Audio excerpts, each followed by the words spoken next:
ఆలీ వ్లాగ్స్కి స్వాగతం. ఈరోజు మన ఫ్యామిలీ మెంబర్స్తో నేను షేర్ చేసుకోబోయే రెసిపీ ఏంటంటే జున్ను అండి. ఇన్స్టెంట్గా మనకి ఎప్పుడు తినాలంటే అప్పుడు చేసేసుకోవచ్చు. అటువంటి జున్నుని ఎలా చేసుకోవాలో చూపిస్తున్నాను, చూసేయండి, చక్కగా చేసేయండి. అయ్యో, జున్ను చేయాలంటే మనకి జున్ను పాలు కావాలి కదా అనుకుంటున్నారేమో. మనకి జున్ను పాలు అక్కర్లేకుండానే ఇన్స్టెంట్గా జున్ను అయితే అయిపోతుంది. ఎలాగా అనుకుంటున్నారా? చూసేయండి.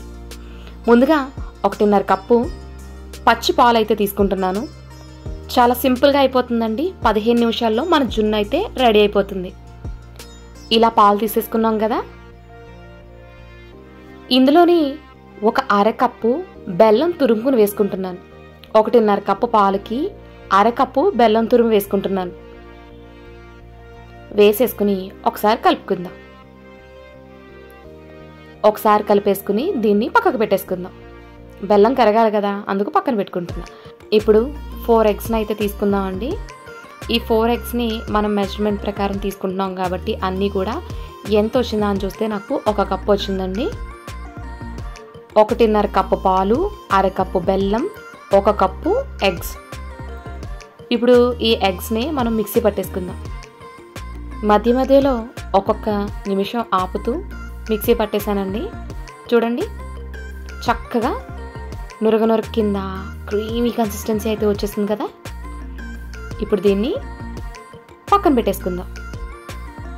మనం ముందుగానే పాల్లో బెల్లం వేసి కలుపుకున్నాం కదా, బెల్లం కరిగిందా లేదా అని చూస్తున్నాను. బెల్లం చక్కగా కరిగిపోయిందండి. కానీ బెల్లంలో అక్కడక్కడ డస్ట్ పార్టికల్స్ ఉంటాయి కదా, వాటి కోసం ఒకసారి వడకట్టేశాను పాలనైతేని.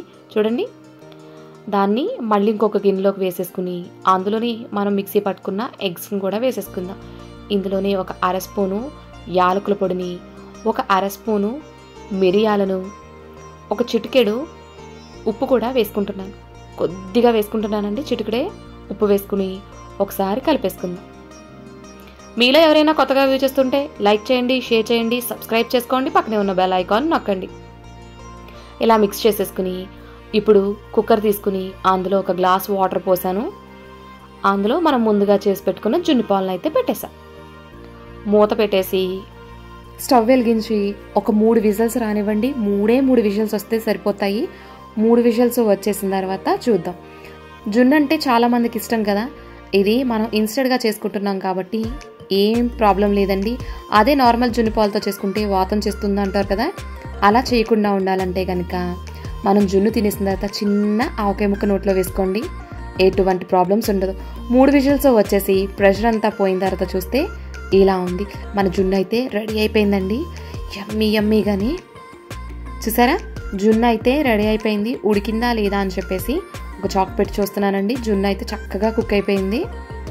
చూడండి, అబ్బబ్బబ్బా, నాకు నోట్లోంచి వాటర్ వచ్చేస్తున్నాయండి, అంతలా ఉంది. కాకపోతే ఇది కంప్లీట్గా కూల్ అయిన తర్వాత సర్వ్ చేసుకుంటే చాలా టేస్టీగా ఉంటుంది.